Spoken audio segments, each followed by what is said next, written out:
नमस्कार बच्चों, आज हम पाठ पढ़ेंगे पाठ 6 कक्षा 10 का जैव प्रक्रम। जैव प्रक्रम क्या होते हैं? जैव प्रक्रम वे क्रियाएं होती हैं जो हमारे शरीर को ज़िंदा रखने के लिए और चलाने के लिए आवश्यक होती हैं। तो इसके परिभाषा में क्या लिखेंगे? प्राणी शरीर में वे सभी प्रक्रम जो सम्मिलित रूप से अनुरक्षण का कार्य करते हैं जैव प्रक्रम कहलाते हैं, अर्थात शरीर को चलाने के लिए जो कार्य करते हैं। अब जैसे इनमें कौन कौन से प्रक्रम हैं, जैसे है पोषण, श्वसन, परिवहन, उत्सर्जन, ये सभी कार्य शरीर को चलाने का कार्य करते हैं। अगर इनमें से एक भी प्रक्रम नहीं होगा तो शरीर का चलना असंभव होगा। अब सबसे पहले पढ़ते हैं पोषण के बारे में डिटेल में। पोषण क्या होता है? पोषण जो है हर प्राणी शरीर क्या करता है? कार्य करता है। इसके अलावा शरीर में वृद्धि भी होती है, विकास भी होता है, शरीर में मरम्मत का कार्य भी होता है। तो इन सब के लिए किसकी आवश्यकता पड़ती है? ऊर्जा की आवश्यकता पड़ती है। तो ऊर्जा जो है वो भोजन से प्राप्त की जाती है। आप जानते हैं हम भोजन प्राप्त करते हैं ऊर्जा ग्रहण करने के लिए। तो भोजन ग्रहण करना ही क्या कहलाता है? पोषण। अब भोजन सभी जीव जंतुओं द्वारा एक ही तरह से प्राप्त नहीं किया जाता है, बल्कि ये अलग अलग तरीके से प्राप्त किया जाता है। तो पोषण प्राप्त करने के आधार पर जीवों को दो भागों में बांटा गया, स्वपोषी और परपोषी। स्वपोषी जैसा कि नाम में ही आ रहा है, स्व यानी अपने आप। जो जीव भोजन अपने आप बनाते हैं अकार्बनिक स्रोतों से, जल से, CO2 से, तो उन जीवों को हम कहते हैं स्वपोषी, जैसे कि होते हैं हरे पौधे और कुछ जीवाणु। परपोषी कौन से जीव होते हैं? वे जीव जो अपना भोजन स्वयं नहीं बनाते हैं, बल्कि किससे प्राप्त करते हैं? हरे पौधों से। उन्हें परपोषी या विषमपोषी कहते हैं। जैसे हम लोग जीव जंतु जो हैं वो परपोषी हैं, हम मनुष्य परपोषी हैं, हम अपना भोजन इन हरे पौधों से प्राप्त करते हैं। परपोषी भी आगे 3 प्रकार के होते हैं, समप्राणी पोषण, मृतजीवी और परजीवी। समप्राणी पोषण वो जीव हैं जो हरे पौधों पर आश्रित रहते हैं, जैसे जंतु है, मनुष्य है। मृतजीवी जैसा कि नाम में ही आ रहा है, मृत या मरे हुए या सड़े गले पदार्थों से जो अपना भोजन ग्रहण करते हैं उन्हें हम मृतजीवी कहते हैं। जैसे फफूंद है, कवक है, आपने देखा होगा कोई चीज़ खराब हो जाती है खाने की, ब्रेड वगैरह, रोटी वगैरह खराब हो जाती है तो उस पर क्या आ जाती है? फफूंद। तो वो जो सड़ी गली रोटी है या सड़ी गली ब्रेड है उससे अपना जो भोजन प्राप्त कर रही है वो किस श्रेणी में आएगी? मृतजीवी में। इसी प्रकार परजीवी यानी कि आश्रय और भोजन दोनों के लिए ही जब कोई जीव किसी दूसरे जीव पर निर्भर रहता है तो उसे हम कहते हैं परजीवी। जैसे कि फीताकृमि है, हमारे पेट में जो कीड़ा रहता है वो रहता भी दूसरे जीव पर है और भोजन भी उसी से ग्रहण करता है। जैसे कि जूं है, रहने के लिए भी दूसरे का शरीर प्राप्त करती है और भोजन भी उसी से प्राप्त करती है। तो इस प्रकार पोषण के आधार पर हमने पढ़ लिया। अब हम पढ़ेंगे कि एंजाइम क्या होते हैं। एंजाइम जो होते हैं जीवों द्वारा जटिल पदार्थों को सरल पदार्थों में परिवर्तित करने के लिए जिन जैव उत्प्रेरक का उपयोग किया जाता है उन्हें एंजाइम कहते हैं। अब इसमें है स्वपोषी पोषण। स्वपोषी पोषण का मतलब हमने जैसे देखा था कि स्वपोषी कौन होते हैं? पेड़ पौधे होते हैं। तो उनमें पोषण कैसे होता है वो अब हम पढ़ेंगे। स्वपोषी पोषण में यानी कि पेड़ पौधे भोजन बनाने के लिए एक क्रिया करते हैं प्रकाश संश्लेषण की। कहने का मतलब सीधा सीधा ये है कि जब भोजन बनाते हैं, हरे पौधे जब भोजन बनाते हैं तो उनके इस कार्य को क्या कहा जाता है? प्रकाश संश्लेषण कहा जाता है। प्रकाश संश्लेषण जो है इसमें वे क्या लेते हैं? कार्बन डाइऑक्साइड और जल। इसके अलावा क्लोरोफिल और सूर्य प्रकाश, ये 4 चीज़ें भोजन बनाने के लिए उपयोग करते हैं। आपको ये 4 चीज़ें याद करनी है कि कौन कौन सी चीज़ें हैं जिनसे भोजन बनाते हैं। कार्बन डाइऑक्साइड, जल, क्लोरोफिल और सूर्य का प्रकाश। इनसे भोजन बनाकर भोजन के रूप में बनाते हैं कार्बोहाइड्रेट, जल और ऑक्सीजन। कार्बोहाइड्रेट से ही ऊर्जा प्राप्त करते हैं। इसके अलावा ये जो क्रिया होती है 3 चरणों में होती है। पहले चरण में हरित लवक जो है वो प्रकाश ऊर्जा का अवशोषण करता है। दूसरे चरण में प्रकाश ऊर्जा को रासायनिक ऊर्जा में बदला जाता है, H2O को H2 और O2 में अपघटित किया जाता है। और तीसरे चरण में CO2 यानी कार्बन डाइऑक्साइड का कार्बोहाइड्रेट में अपचयन किया जाता है। ये तीनों चरण लगातार हों ये ज़रूरी नहीं है, ये एक के बाद एक कुछ समय बाद भी हो सकते हैं। तो कुछ समय बाद जब ये होते हैं, जैसे कि जो रेगिस्तान में जो पेड़ पौधे उगते हैं उनमें ये एक साथ नहीं होते हैं। क्यों? क्योंकि दिन में वाष्पोत्सर्जन ज़्यादा होता है, जिसकी वजह से रंध्र बंद हो जाते हैं और वे रात को CO2 लेते हैं और दिन में फिर क्लोरोप्लास्ट के सूर्य के प्रकाश में अंतिम उत्पाद बनाता है। यानी कि एक काम रात को करते हैं और एक काम दिन में करते हैं, लगातार नहीं करते हैं। अब हम पढ़ते हैं रंध्र का खुलना और बंद होना क्या होता है। हरे पादप में CO2 और O2 ग्रहण करने के लिए पत्ती की सतह पर छोटे छोटे छिद्र होते हैं, यानी जो पत्ती होती है उस पर छोटे छोटे छेद होते हैं जो हमें दिखाई नहीं देते हैं, उनको हम क्या कहते हैं, रंध्र। इन रंध्रों से वह गैसों का आदान प्रदान करते हैं। तो इन रंध्रों से कई बार वाष्पोत्सर्जन भी होता है जिससे जल की हानि होती है। वाष्पोत्सर्जन क्या होता है? वाष्पोत्सर्जन होता है वाष्प में बदलना। पत्ती से पानी जो है वो सूखता रहता है, तो इसे हम वाष्पोत्सर्जन कहते हैं, जिससे क्या हो जाती है, जल की कमी हो जाती है। इसलिए प्रकाश संश्लेषण ना होने पर ये रंध्र क्या हो जाते हैं, बंद हो जाते हैं, जिससे कि पानी की हानि ना हो। रंध्रों को बंद करने और खोलने के लिए क्या होती है इन पर, द्वार कोशिकाएं। ये आपको याद रखना है कि रंध्रों को खोलने और बंद करने का काम कौन करता है, द्वार कोशिकाएं करती है। ये इस प्रकार ये द्वार कोशिकाएं होती है जो कि जब पानी से भर जाती है तो फूल जाती है और फूल कर खुल जाती है, और जब इनमें पानी सूख जाता है तो ये सिकुड़ जाती है और बंद हो जाती है, रंध्र को बंद कर देती है। तो इस प्रकार इनका खुलना और बंद होना इन द्वार कोशिकाओं के द्वारा होता है। अगला हम पढ़ते हैं पादपों में परिवहन। पादपों में परिवहन का क्या मतलब होता है? परिवहन का मतलब होता है किसी चीज़ को एक स्थान से दूसरे स्थान तक पहुँचाना। तो पादपों में क्या चीज़ पहुंचाई जाती है? जल और खनिज लवण। हम जानते हैं जल और खनिज लवण कहाँ से प्राप्त होते हैं? जड़ से। तो नाइट्रोजन, फास्फोरस, जल, खनिज लवण, इनको जड़ से एक दूसरे भागों तक पहुंचाना परिवहन कहलाता है। तो आपको इसमें दो बातें याद रखनी है कि जल और खनिज को विभिन्न भागों में पहुंचाया जाएगा तो उसे कहेंगे परिवहन। और अगर भोजन को पहुंचाया जाएगा, क्योंकि पत्तियों में भोजन बनता है तो भोजन को भी सभी भागों में पहुंचाना ज़रूरी होता है, तो जब भोजन को पहुंचाया जाएगा तो उसको हम बोलेंगे स्थानांतरण। तो पादप छोटा होने पर तो इसमें कोई विशेष युक्ति नहीं होती, क्योंकि पादप छोटा होगा, जैसे कि छोटा पादप है, इसमें तो पत्ती से बना हुआ भोजन भी सभी भागों तक पहुंचाएगा और जड़ से जो जल प्राप्त होगा वो भी आसानी से पहुंच जाएगा। लेकिन अगर पेड़ बड़ा है तो उसमें इतना ऊपर तक जल को पहुंचाना और नीचे तक खाने को पहुंचाना थोड़ा मुश्किल होता है, उसके लिए विशेष युक्ति होती है। तो वो विशेष युक्ति क्या होती है वो हम पढ़ेंगे।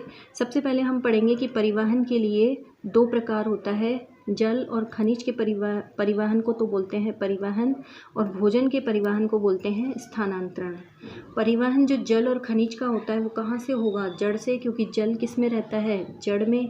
तो जड़ से विभिन्न भागों तक होता है, जबकि भोजन कहाँ बनता है? पत्ती में। इसलिए इसका स्थानांतरण कहाँ से होगा? पत्ती से अन्य भागों तक। ये इसमें कौन सहायता करता है? जाइलम उत्तक। और इसमें कौन सहायता करता है? फ्लोएम उत्तक। ये बातें आपको याद रखनी है।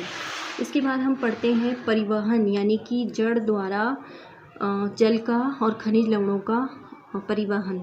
तो जाइलम उत्तक में पूरे पौधे में वाहिनी और वाहिकाओं का जाल बिछा होता है। सर्वप्रथम जड़ क्या करती है? मृदा से आयन को सक्रिय रूप से प्राप्त करती है, जिससे दोनों में आयन सांद्रण में अंतर हो जाता है। ये आपको याद करना है कि सबसे पहले मिट्टी से क्या ग्रहण करती है जड़? आयन। अब आयन ग्रहण करेगी तो फिर क्या होगा? आयन सांद्रण में अंतर हो जाएगा। इस अंतर को भरने के लिए फिर जल जो है वो परासरण विधि द्वारा जड़ के अंदर प्रवेश करता है। तो यहाँ जो हुआ परासरण की विधि से जल जड़ में जाता है, ये आपको याद रखना है। जब जल जड़ में प्रवेश कर जाता है तो ऊपर कैसे पहुंचता है? ऊपर पहुंचने के लिए क्या होता है? चूषण विधि होती है। चूषण विधि का मतलब है, जैसे ये पेड़ है, यहाँ पर ये जड़ जो है ये परासरण विधि से जड़ में तो प्रवेश कर जाती है, लेकिन जड़ से ये ऊपर कैसे पहुंचेगी? यहाँ तक। जल यहाँ तक पहुँचाने के लिए होता है वाष्पोत्सर्जन, यानी कि पानी की हानि होती है पत्ती में। तो जैसे ही पानी की हानि होगी वैसे ही यहाँ पर चूषण या खिंचाव होगा इस कोशिका में। तो इससे खिंचाव से ये जड़ से पानी ऊपर खिंच जाएगा। चूषण विधि जिसको हम कह सकते हैं, जैसे स्ट्रॉ से हम जूस पीते हैं तो ऊपर खींचते हैं, बिल्कुल इसी तरह से इसमें कार्य होता है। तो इस प्रकार जल और खनिज का परिवहन होता है। अब हम पढ़ते हैं स्थानांतरण, यानी कि भोजन को अन्य भागों तक पहुँचाना पत्तियों से। तो कैसे पहुंचाते हैं? भोजन बनता है सुक्रोज। तो सुक्रोज जैसा पदार्थ पत्ती से फ्लोएम तक ATP से प्राप्त ऊर्जा द्वारा भेजा जाता है। अगर हम इसको चित्र के माध्यम से समझें तो इस तरह से समझ सकते हैं कि यहाँ पत्ती में जो भोजन बनेगा, ये भोजन यहाँ तक फ्लोएम उत्तक तक पहुँचने में किस प्रकार कार्य होगा? ऊर्जा द्वारा, ATP के रूप में ऊर्जा द्वारा यहाँ तक पहुँचाया जाएगा फ्लोएम उत्तक तक। और फिर फ्लोएम उत्तक से यहाँ पर जल, ये जाइलम उत्तक है, जाइलम उत्तक से फ्लोएम उत्तक में परासरण विधि द्वारा जल यहाँ पर प्रवेश करेगा और भोजन जो है वो नीचे तक आएगा और जहाँ जहाँ भी भोजन की आवश्यकता है वहाँ पर भोजन जाएगा। इस प्रकार ये भोजन जाएगा और फिर जल वापस जाइलम उत्तक में चला जाएगा और फ्लोएम अन्य स्थानों पर जाता जाएगा। इस प्रकार ये स्थानांतरण होता रहता है। अब हम पढ़ते हैं विषम पोषी जीवों में पोषण, यानी परपोषी यानी कि जीव जंतुओं में कैसे होता है। अब तक जो हमने पढ़ा था वो किस में था, पादपों में। अब हम पढ़ेंगे जीवों में। तो जीवों में पोषण कैसे होता है। विषम पोषी में एक कोशिकीय जीवों में पोषण पढ़ते हैं। एक कोशिकीय जीव जैसे कि अमीबा है, अमीबा में भोजन कैसे ग्रहण होता है। अमीबा जो है वो अनियमित आकार का प्राणी है, यानी कि इसका कोई आकार नहीं होता है, एक लचीला शरीर होता है जो अपने को किसी भी आकार में ढाल सकता है। ये इसका शरीर है जिसमें केंद्रक है। जब भोजन इसके पास आता है तो ये भोजन के चारों ओर ये पादाब या कूटपाद बना लेता है। इस प्रकार ये कूटपाद बनाकर भोजन को चारों तरफ से घेर लेता है और घेरने के बाद एक रिक्तिका में बंद कर लेता है। यहाँ पर ये पाचक रस द्वारा इसको पचा लेगा। पचाने के बाद जो अपचित पदार्थ है उसको तो रिक्तिका द्वारा बाहर कर देगा और जो पचित पदार्थ है, ऊर्जा है, उसको कोशिका द्रव्य में छोड़ देगा। तो इस प्रकार भोजन का पाचन होता है।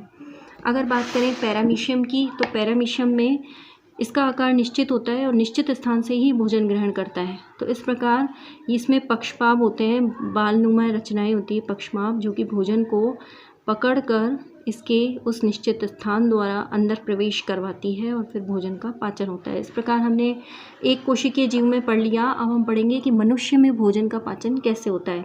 तो मनुष्य में भोजन का पाचन हम पढ़ेंगे, उसके लिए हमें चित्र याद होना ज़रूरी है कि कैसे पाचन होता है। तो मनुष्य में भोजन के लिए सबसे पहले तो होता है पाचन तंत्र, और पाचन तंत्र में होती है आहार नाल। आहार नाल मुख से शुरू होती है और गुदा द्वार पर ख़त्म होती है। सबसे पहले मुख होता है, मुख के आगे क्या होती है, ग्रसिका होती है। ग्रसिका किस में खुलती है, अमाशय में खुलती है। ये अमाशय है। अमाशय के बाद अमाशय के ऊपर की तरफ यकृत ग्रंथि होती है, नीचे की तरफ अग्नाशय ग्रंथि होती है। और अमाशय किस में खुलता है, छोटी आंत में। छोटी आंत 7.5 मीटर लंबी एक नली होती है जो कुंडली के रूप में, ये कुंडली के रूप में इसमें अंदर समाहित रहती है। ये बड़ी आंत है जो कि छोटी आंत के बाद है और लास्ट में आता है गुदा द्वार। इस प्रकार ये आहार नाल होती है। आपको इसमें ये ध्यान रखना है कि आहार नाल के भाग कौन कौन से हैं। तो आहार नाल के भाग जैसे कि हमने पढ़ा, सबसे पहले मुख गुहा, ग्रसिका, अमाशय, छोटी आंत, बड़ी आंत और गुदा द्वार। इसके बाद भोजन को पाचन करने के लिए ग्रंथियां भी होती है जो भोजन को पचाने का कार्य करती है। जैसे कि सबसे पहले लाला ग्रंथि या लार ग्रंथि कहाँ पर होगी, मुख में। यकृत ग्रंथि ये पित्त रस का स्त्रावण करती है। अग्नाशय ग्रंथि ट्रिप्सन और लाइपेज का इसमें स्रावण होता है। जठर ग्रंथि अमाशय में होती है। आंत्र ग्रंथि आंत्र में होती है जो आंत्र रस का स्रावण करती है। कुल मिलाकर 5 ग्रंथियां हैं। इसके बाद आता है पाचन क्रिया के चरण, क्या क्या होता है। सबसे पहले होता है अंतर्ग्रहण। अंतर्ग्रहण जैसा नाम में ही आ रहा है, अंदर लेना, भोजन को मुख में लेना। पाचन क्या होता है, जटिल खाद्य पदार्थ को सरल खाद्य पदार्थ में लेना, यानी कि जब हम खाना खाते हैं तो वो जटिल होता है और जब वो पच जाता है तो किस में बदल जाता है, सरल में या छोटे छोटे कणों में। इसके बाद जब पाचन हो जाता है तो उसके बाद उसका होता है अवशोषण, यानी कि पचित भोजन को अवशोषित करना, अंदर समाना। और इसके बाद जो अपचित पदार्थ है उसको बहिक्षेपण कर दिया जाता है, यानी बाहर निकाल दिया जाता है गुदा द्वार द्वारा। तो 4 चरणों में पाचन क्रिया पूर्ण होती है। अब हम सबसे पहले पढ़ेंगे पाचन की अगर परिभाषा पूछी जाए तो आपको ये लिखनी है कि जीवों द्वारा ग्रहण भोजन रूपी जटिल खाद्य पदार्थ को सरल पदार्थ में बदलना पाचन कहलाता है। अब क्रियाविधि सबसे पहले पढ़ेंगे तो भोजन का पाचन शुरू कहाँ हो जाता है, मुख में। ये प्रश्न आता है कि पाचन कहाँ शुरू होता है, मुख में ही पाचन शुरू हो जाता है। भोजन को शरीर में ग्रहण करना अंतर्ग्रहण कहलाता है।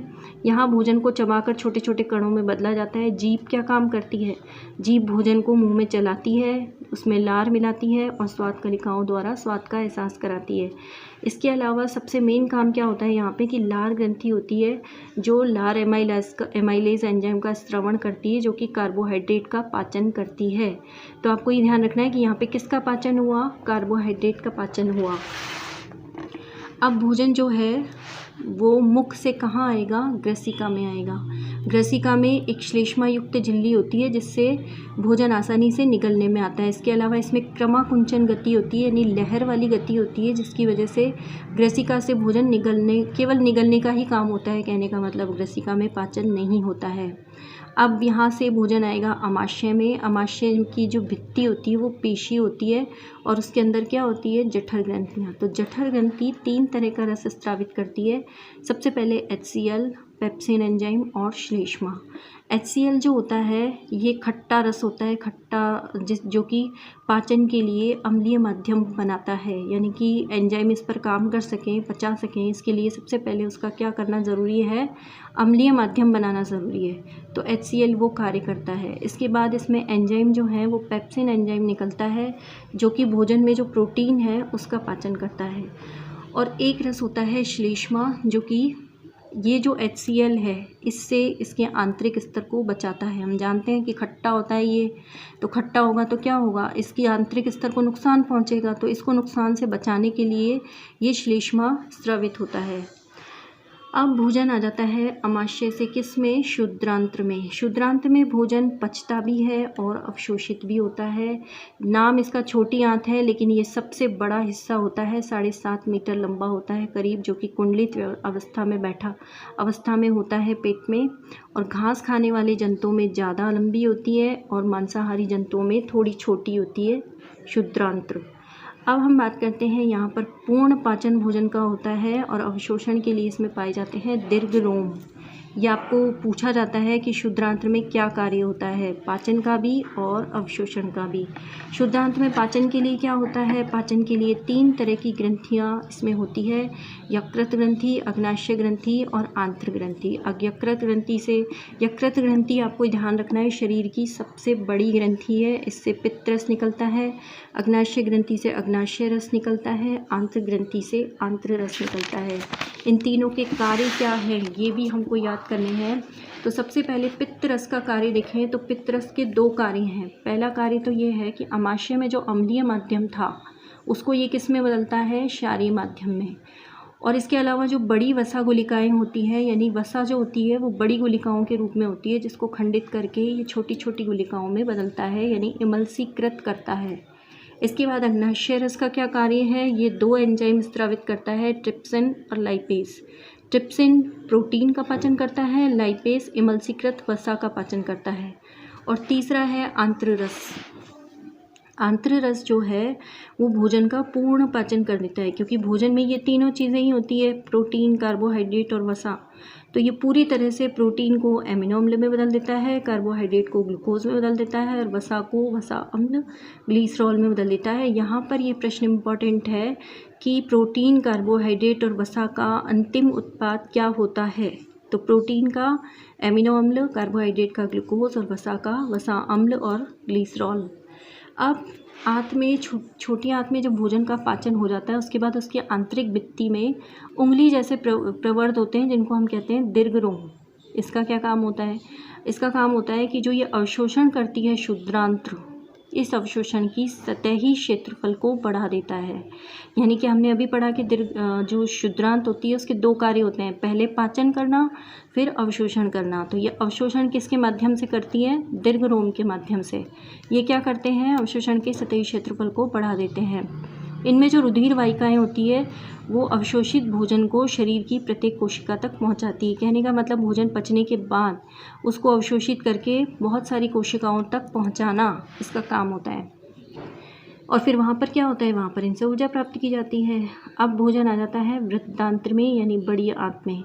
यहाँ पर क्या होता है, यहाँ पर केवल जल का अवशोषण होता है, क्योंकि भोजन यहीं पर पच चुका है, यहीं पर अवशोषित भी हो रहा है, इसलिए भोजन में जो जल होता है उसका अवशोषण हो जाता है और लास्ट में अपचित भोजन को बहिक्षेपण गुदा द्वारा बाहर कर दिया जाता है।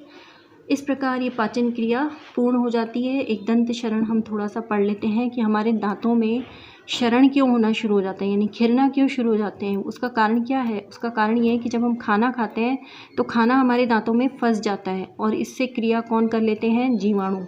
जीवाणु क्रिया करके क्या बनाते हैं, अम्ल। अम्ल बनाकर ये उस खाद्य कणों के साथ क्रिया करके दांत पर चिपक जाते हैं और दांत पर क्या बना देते हैं, दंत प्लाक बना देते हैं।